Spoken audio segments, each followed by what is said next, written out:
na ng Sulit TV, powered by TV5.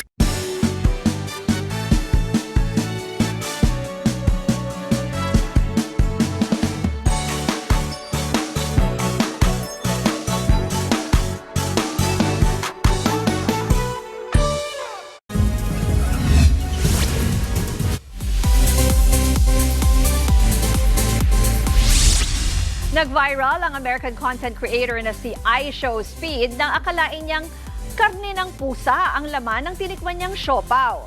Sa live stream niya habang naglilibot sa Maynila, pabirong sumigaw ang isang fan ng meow meow pagkatikim ng vlogger sa siopaw.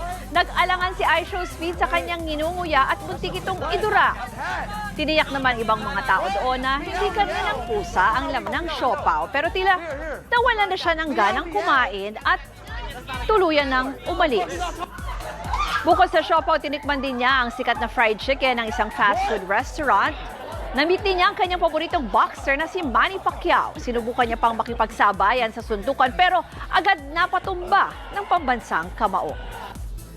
Nanawagan naman si iShowSpeed sa kanyang fans na respetuhin ang kanyang boundaries. Tinubog kasi siya ng fans pagdating niya sa BGC. Sinagip ng rock legend